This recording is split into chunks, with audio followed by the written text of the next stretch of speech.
Assalamualaikum warahmatullahi wabarakatuh. Anak-anakku kelas 9 SMP Negeri 95, Ibu Dwi akan menerangkan materi kelas 9 yang pertama yaitu KD 31. Materinya adalah sistem reproduksi pada manusia.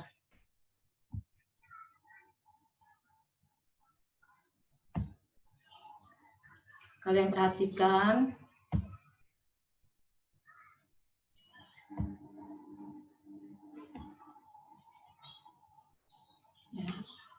Pertama yaitu KD 31, sistem reproduksi pada manusia. Pada materi KD 31 ini kalian akan mempelajari materinya adalah yang pertama adalah pembelahan sel, diawali dengan pembelahan sel, kemudian struktur dan fungsi sistem reproduksi pada manusia, di mana di dalamnya ada mempelajari sistem reproduksi pada laki-laki dan pada perempuan. Kita mempelajari tentang organ-organnya dan fungsinya, serta mempelajari tentang apa itu spermatogenesis dan oogenesis. Berikutnya materinya adalah menstruasi, fertilisasi, dan kehamilan. Materi terakhir pada sistem reproduksi pada manusia adalah penyakit pada sistem reproduksi manusia dan usaha pencegahannya. Materi yang pertama dalam reproduksi adalah pembelahan sel. Tujuan pembelajaran pada pembelahan sel, kalian harus tahu fase-fase pembelahan mitosis dan meiosis itu apa saja. Kemudian kalian harus menjelaskan ciri setiap fase pembelahan mitosis dan meiosis. Selanjutnya, kalian harus menjelaskan karakter atau sifat dari pembelahan mitosis dan meiosis. Coba kalian perhatikan gambar berikut. Kira-kira ini gambar apa? Ya, inilah gambar sebuah sel yang mengalami pembelahan. Jadi kalian sebelum jadi manusia sempurna seperti ini, kalian yang cantik, yang ganteng, awalnya kalian adalah sebuah sel, yaitu zigot. Ya, sel hidup yang bernama zigot. Sel tunggal. Sel zigot ini berasal dari fertilisasi atau pembuahan bertemunya sperma dengan ovum. Ini kalian sebelumnya. Kemudian zigot ini mengalami pembelahan, makanya di awal sistem reproduksi manusia kita mempelajari tentang pembelahan sel. Zigot ini mengalami pembelahan menjadi 2, 4, 8, 16, 32, sampai jumlahnya triliunan sel di tubuh kalian. Ya, sel-sel ini akan berkembang menjadi jaringan, organ, sistem organ, dan organisme. Jadilah kita manusia. Seperti ini. Jadi pembelahan sel terjadi di dalam tubuh ibu, yaitu di dalam mulai dari oviduct sampai nanti di dalam rahim ibu. Nah, seperti inilah sebelum kita menjadi manusia sempurna. Betapa hebatnya Allah, Tuhan yang menciptakan kita. Kita harus bersyukur memiliki organ tubuh yang lengkap. Kita tidak bisa menciptakan seperti proses yang terjadi yang kalian lihat, yang ibu terangkan. Inilah asal-usul kita yang awalnya dari sel zigot. Zigot ini berasal dari perpaduan atau pertemuan fertilisasi antara sel ovum dengan sel sperma yang mengalami pembelahan. Nah, kemudian mengapa sih sel mengalami pembelahan? Nah, sebelum kita menjawab mengapa sel mengalami pembelahan, seorang ilmuwan bernama Rudolf Virchow, dia membuat teori sel. Kata beliau, sel hidup itu berasal dari sel yang sudah ada sebelumnya. Jadi, sel hidup itu berasal dari yang sudah ada sebelumnya. Nah, mengapa sel mengalami pembelahan? Kita bahas satu-satu, mengapa sel mengalami pembelahan. Yang pertama, untuk pertumbuhan. Kalau tidak ada pembelahan sel, kita tidak bisa bertambah tinggi, bertambah besar, bertambah berat. Kemudian, yang kedua, alasannya perbaikan. Ya, dengan adanya pembelahan sel, tubuh kita jika mengalami kerusakan, misalkan luka atau jatuh, itu bisa kembali lagi seperti semula karena adanya sel-sel yang mengalami pembelahan. Jadi salah satunya adalah mengapa, yaitu untuk perbaikan. Kemudian terakhir adalah reproduksi. Nah, dengan pembelahan, maka manusia bisa mempunyai keturunan, salah satunya adalah reproduksi. Nah, tadi yang Ibu bilang, ini adalah Rudolf Virchow, bahwa semua sel hidup berasal dari sel yang sudah ada sebelumnya. Nah, kalian harus pahami mengenai sel. Di dalam sel hidup itu selalu ada kromosom. Apa itu kromosom? Kromosom itu adalah materi genetik yang berperan dalam pewarisan sifat. Jadi apa itu kromosom? Yaitu materi genetik yang berperan dalam pewarisan sifat. Nah, di sel tersebut karena ada kromosom, dari pembelahan tersebut ada perbedaan kromosom yang dihasilkan. Ada yang menghasilkan dari pembelahan setengah dari induknya, ada kromosom yang dihasilkan sama seperti induknya. Maka dari perbedaan kromosom itulah maka pembelahan sel dibagi menjadi dua, yaitu pembelahan mitosis dan pembelahan meiosis. Sekarang Ibu jelaskan tentang mitosis dan meiosis. Kalian lihat di sini gambar pembelahan mitosis. Ya, kalau ditanya tadi kan tujuan pembelajarannya kalian harus tahu fase-fase pada pembelahan mitosis. Fase pada pembelahan mitosis yaitu profase, metafase, anafase, telofase. Kalian harus perhatikan. Di dalam sel ini ada kromosom. Yang tadi Ibu bilang semua sel di dalamnya terdapat kromosom. Inilah tahapan pembelahan mitosis. Kalian harus lihat ciri-ciri dari mulai profase sampai telofase. Mitosis ini pembelahannya terjadi satu tahapan dari mulai profase sampai telofase. Bagaimana dengan meiosis? Nah, inilah pembelahan yang terjadi pada meiosis. Pada meiosis pembelahannya terjadi yaitu ada dua pembelahan. Ada profase 1, metafase 1, anafase 1, telofase 1. Kemudian mengalami tahapan berikutnya sama, profase 2, metafase 2, anafase 2, telofase 2. Kalian bisa amati di dalamnya ini, ya. Perbedaannya yaitu kromosom-kromosomnya. Kembali lagi ke mitosis. Tadi mitosis pembelahannya satu tahapan, sedangkan meiosis adalah pembelahannya 2 kali. Kemudian kalian lihat, ya, setiap gambar tahapannya. Apalagi perbedaannya selain tahapannya, yaitu di mana terdapatnya pembelahan mitosis. Pembelahan mitosis terjadi di sel tubuh, sedangkan pembelahan meiosis terjadi di sel kelamin. Ya, jadi tubuh kita, bentuk muka, bentuk wajah, bentuk hidung, tinggi badan, pokoknya yang mengenai tubuh itu terjadi dari proses pembelahan mitosis. Sedangkan untuk pembelahan meiosis terjadi di mana tempatnya? Terjadi di sel kelamin. Kemudian, apalagi perbedaannya? Perbedaannya dilihat yaitu pada pembelahan mitosis kromosom yang dihasilkan itu jumlahnya sama dengan induknya. Kalian perhatikan. Ini jumlah kromosomnya pada mitosis, jumlah kromosomnya sama dengan jumlah induknya.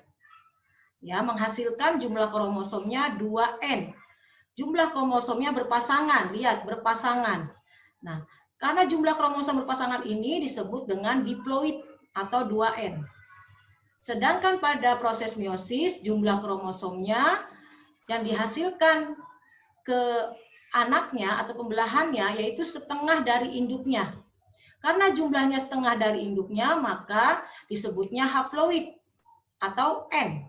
Jumlah kromosomnya setengah dari induknya disebutnya haploid atau N. Nah, mengapa dia pada proses meiosis setengah? Bahwa tadi ada meiosis itu terletaknya ada di sel kelamin. Contoh, sperma. Sperma itu memiliki 2 kromosom, X dan Y, sedangkan ovum memiliki kromosom XX. Jika mereka bertemu mengalami fertilisasi, maka hanya setengah-setengah dari mereka. Maka tadi kan jumlah kromosomnya setengah dari induknya pada meiosis. Maksudnya setengah, jadi misalkan ovum melebur dengan sperma bertemunya kromosom X. Tadi kan bahwa ovum itu ada 2 kromosom X dan X. Yang ketemu X yang satu. Sedangkan sperma mempunyai kromosom X dan Y. Maka misalkan contohnya kromosom Y yang bertemu, maka nanti anaknya menjadi anak laki-laki karena nanti zigotnya itu X dan Y. Nah, maka disebut dia setengah dari kromosom induknya. Demikianlah penjelasan Ibu tentang mitosis dan meiosis. Kalian bisa lihat tabel di sini Tadi sudah Ibu jelaskan bahwa pembeda mitosis dan meiosis. Tadi mitosis terjadi di sel tubuh atau somatik, meiosis terjadi di sel kelamin. Tujuannya untuk mitosis pertumbuhan dan mengganti sel yang rusak, sedangkan meiosis membentuk sel kelamin. Pembelahannya 1 tahap pembelahan, sedangkan meiosis 2 tahap pembelahan. Hasilnya 2 sel anak yang identik dengan induknya, sedangkan meiosis 4 sel anak. Jumlah kromosom tadi, kalau kromosom pada mitosis jumlahnya sama dengan induknya, disebut dengan diploid 2N, sedangkan meiosis jumlah kromosomnya setengah dari induknya. Nah, ini ya, jadi ini menghasilkan 2 sel anakan. Ini maksudnya 2 sel anakan. Sedangkan meiosis menghasilkan 4 sel anakan. Ini yang disebut dengan 4 sel anakan. Tahapannya ada berapa? Dia 2 tahapan, lihat. Di belakangnya ada 1, 1, 1, ada 2, 2. Ini disebut 2 tahapan. Sedangkan meiosis hanya 1 tahapan. Profase, metafase, anafase, telofase. Nah, persamaannya di mana antara mitosis dan meiosis? Kalian lihat di telofase, di tahapan terakhirnya, di telofase. Baik mitosis meiosis pada tahapan telofase terbentuk pembelahan sitoplasma. Di sini terjadi pembelahan sitoplasma. Lihat, terjadi pembelahan sitoplasma. Disinilah yang disebut dengan sitokinesis. Jadi kalau ditanya apa itu sitokinesis? Terjadinya pembelahan sitoplasma pada tahapan telofase, baik pada pembelahan mitosis maupun meiosis. Demikian penjelasan Ibu tentang pembelahan meiosis dan mitosis. Kalian bisa lihat tahapannya. Kemudian Ibu lanjutkan ke materi berikutnya pada sistem reproduksi manusia, yaitu materi yang kedua, struktur dan fungsi sistem reproduksi pada manusia. Tujuan pembelajaran kita pada kali ini adalah mengidentifikasi, jadi kalian harus tahu organ-organ yang menyusun sistem reproduksi pada laki-laki dan perempuan. Kalian harus mengerti, setelah tahu organ-organnya, anak-anakku, kalian harus tahu fungsinya. Kemudian setelah kalian tahu organ, nama, fungsinya, untuk yang organ pada laki-laki ada kelenjar vesikula seminalis, itu harus tahu juga fungsinya. Setelah kalian tahu organ, fungsi, kalian harus tahu proses spermatogenesis dan oogenesis. Yang terakhir, kalian harus tahu pembentukan kedua proses tersebut, fase-fasenya. Langsung saja materinya. Kalian perhatikan organ reproduksi pada laki-laki. Nah, nih ya, kita bahas ya. Nih, yang A ini adalah penis, ya. Kemudian yang B ini adalah testis. Yang C ini adalah skrotum. Yang D ini adalah epididymis. Yang F ini adalah uretra. Hati-hati, ada uretra, ada ureter. Kalau uretra, saluran urin. Nah, yang kita bahas adalah uretra. Kalau kalian mendengar ureter, itu saluran ginjal. Jadi ini yang F ini adalah uretra. Nah, kemudian yang E ini adalah vas deferens. Vas deferens, saluran sperma nama lainnya. Kemudian yang G ini adalah vesikula seminalis. Vesikula seminalis, dia berupa kantong. Kemudian H ini prostat. Kalian sering dengar ada istilahnya penyakit prostat. Nah, ini adalah prostat. Kemudian yang kecil ini adalah kelenjar Koper, Koperi atau bulboretra, ya, Koperi atau bulboretra. Setelah kalian tahu nama-nama organ tersebut yang tadi Ibu jelaskan, ini tampilannya, ya, mulai dari penis, skrotum, testis sampai vas deferens, uretra, vesikula seminalis, prostat, koper, kalian harus tahu fungsi-fungsinya, ya, fungsi bagian-bagian tersebut. Nah, penis fungsinya buat apa? Nah, ya, buat menyalurkan sperma ke vagina. Kemudian skrotum fungsinya apa? Skrotum itu kulit testis. Fungsinya melindungi, mengatur suhu tubuhnya si testis, ya, melindungi sebagai pelindung. Kemudian testis, ya, testis ini yang sehari-hari kita bilang dengan buah jakar. Testis ini menghasilkan sperma dan hormon testosteron. Nah, disinilah di testis terjadi proses spermatogenesis. Tadi karena fungsinya menghasilkan sperma, maka prosesnya namanya spermatogenesis. Nah, ini epididymis.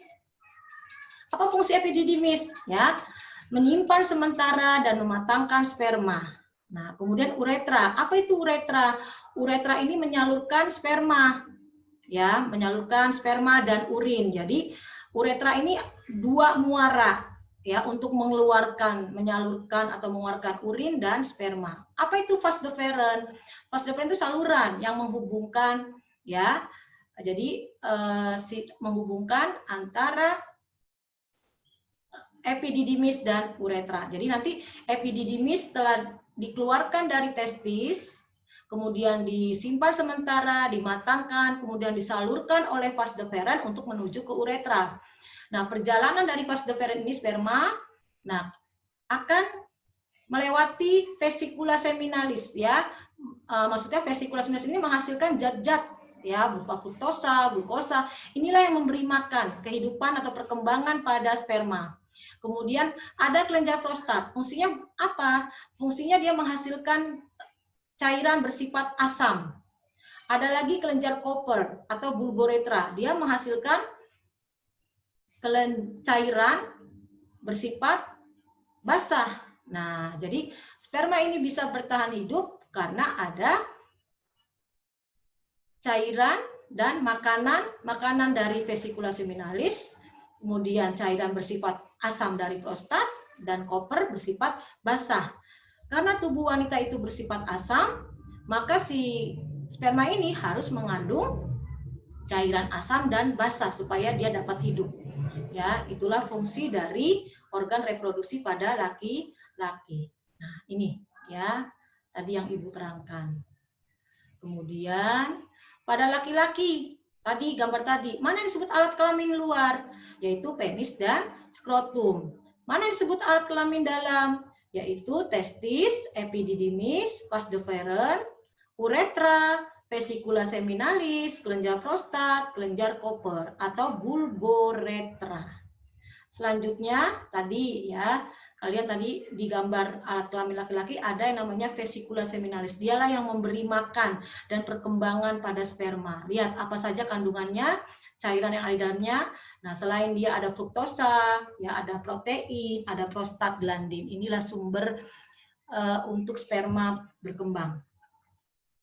Nah, pada anak laki-laki usia 13-14, testisnya mulai memproduksi sel kelamin laki-laki. Yang disebut apa tadi? Sperma. Ya, jadi testisnya menghasilkan sperma dan hormon testosteron. Itu antara lain fungsinya.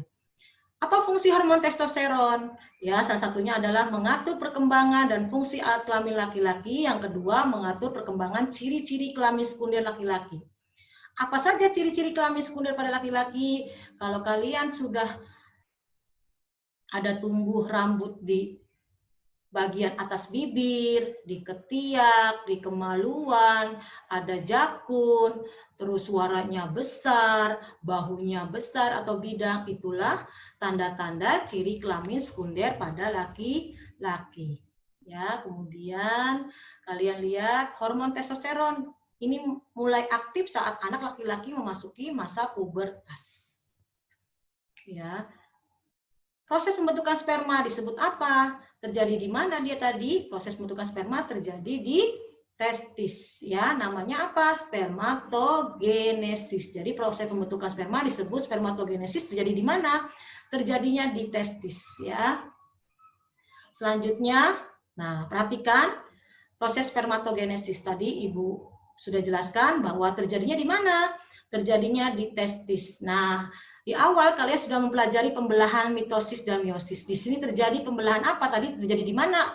Pembelahan meiosis terjadi di sel kelamin. Di sinilah terjadi pembelahan meiosis. Lihat, menghasilkan 4 sel anakan. Tadi cirinya pembelahan meiosis menghasilkan 4 sel anakan. Kalau ditanya, fase-fase pada spermatogenesis apa aja fase-fasenya? Lihat, spermatogonium berubah, ya, akan mengalami spermatosit primer, kalian lihat gambarnya, kemudian akan mengalami menjadi spermatosit sekunder, kemudian spermatid, terakhir menjadi sel sperma. Nih, lihat menghasilkan 4 sel anakan. Tadi kan cirinya meiosis menghasilkan 4 sel anakan. Nah, kalian lihat, jadi kalau fase-fase spermatogenesis apa saja tahapannya? Spermatogonium, spermatosit primer, spermatosit sekunder, spermatid, sel sperma. Inilah terjadi proses pembelahan meiosis di sini terjadi, ya. Nah, ini lihat menghasilkan 4 sel spermatozoa atau sperma, lihat. Kemudian nih kalian lihat, ini di dalam testis nih. Jadi kalau ditanya spermatogenesis apa itu? Proses pembentukan sperma. Terjadi di mana? Di testis. Di bagian mana tepatnya? Di tubulus seminiferus. Ya, terjadinya di tubulus seminiferus. Jadi kalian lihat prosesnya tuh. Nah, lihat, makanya sperma itu keluar, sekalinya keluar 300 juta. Karena sekali dia pembelahan ada 4 sel spermatozoa atau sperma. Jadi kalau berapa sel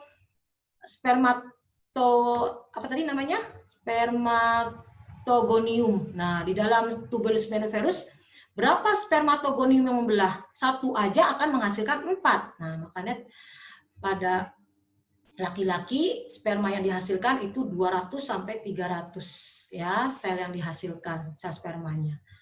Nah, terus kalian lihat ini tadi, ini testis, di dalam testis ada tubulus seminiferus, disinilah menghasilkan sperma, ya, menghasilkan sperma, prosesnya namanya spermatogenesis. Nah, inilah satu sel sperma.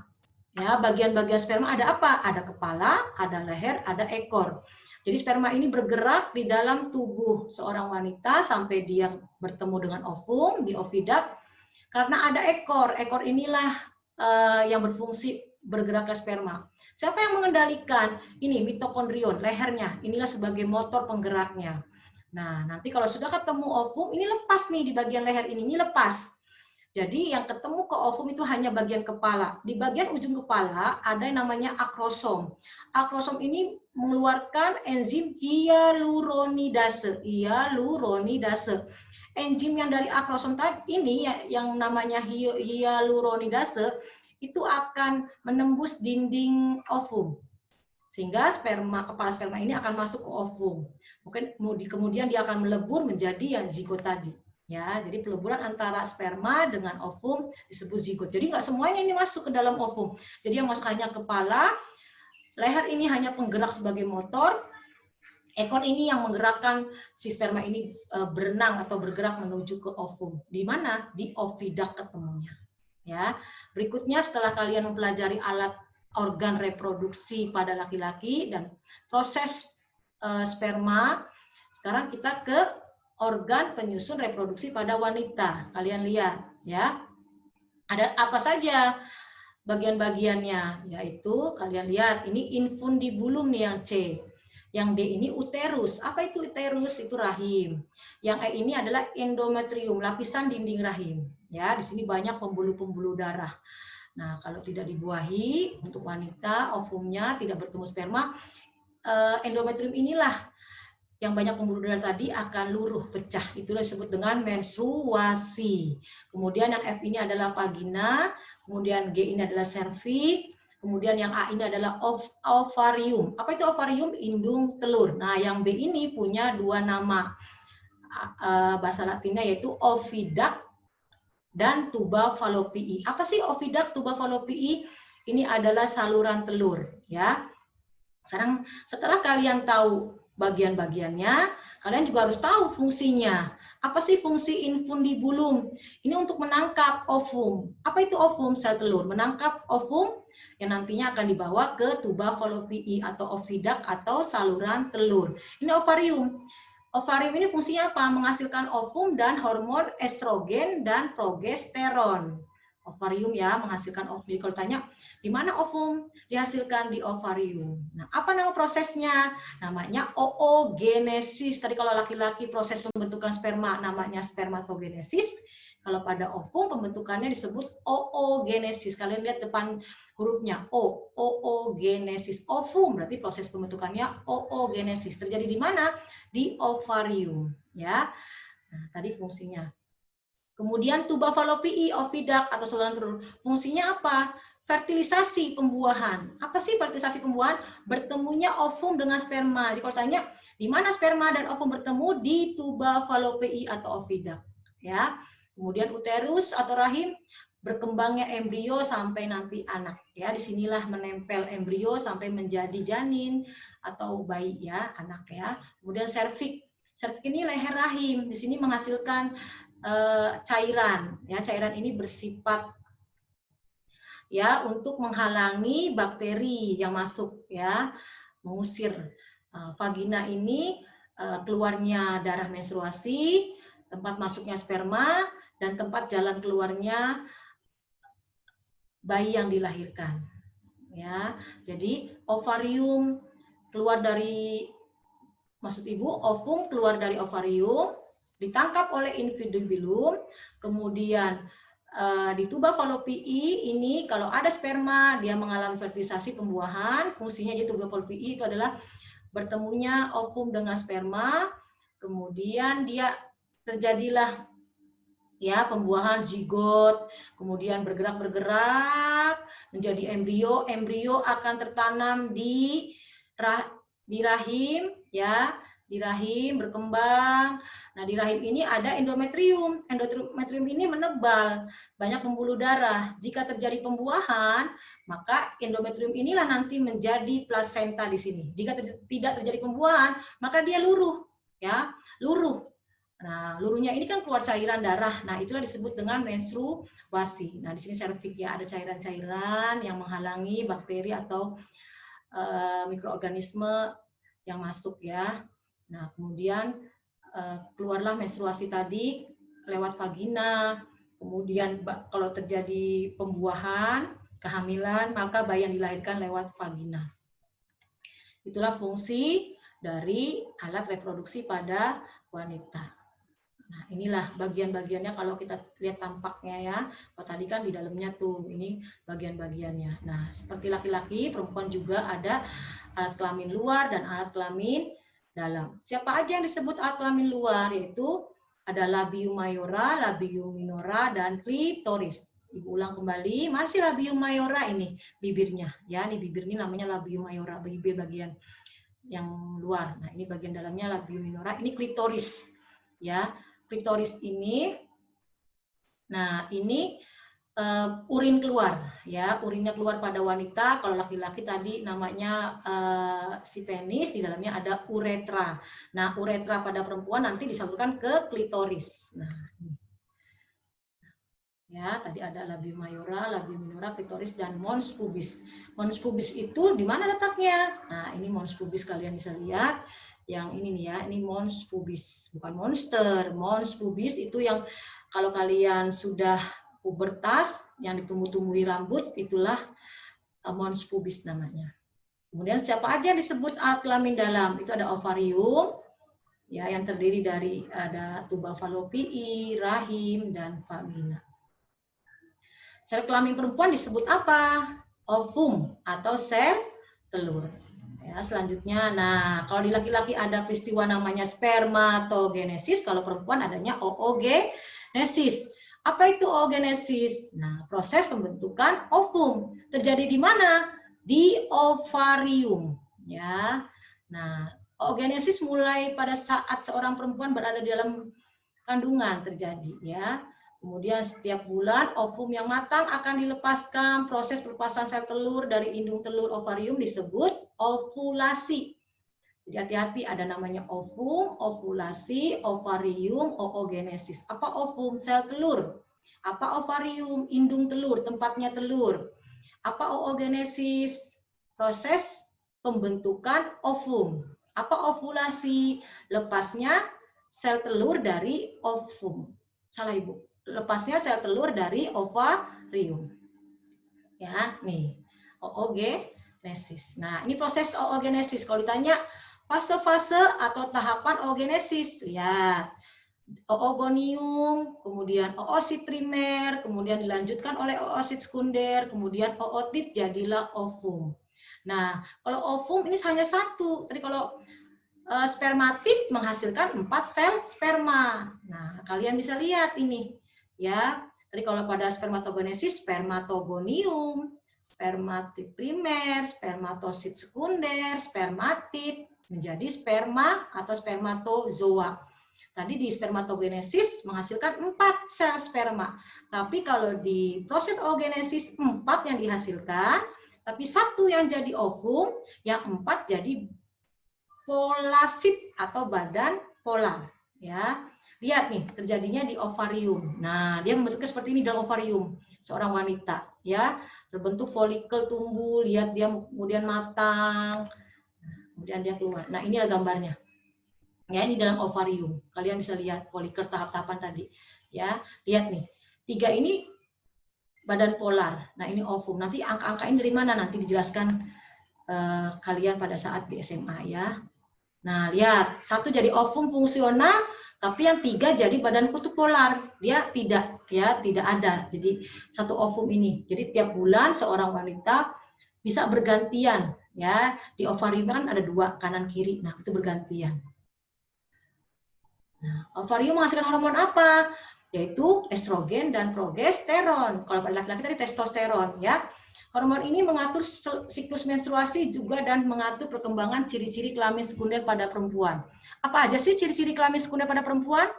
Tadi kalau laki-laki ada jakun, tumbuh rambut ya di daerah atas bibir, di ketiak, di kemaluan, kemudian suaranya besar, bahunya atau dadanya bidang besar ya. Kalau perempuan apa ciri-ciri kelamin sekundernya?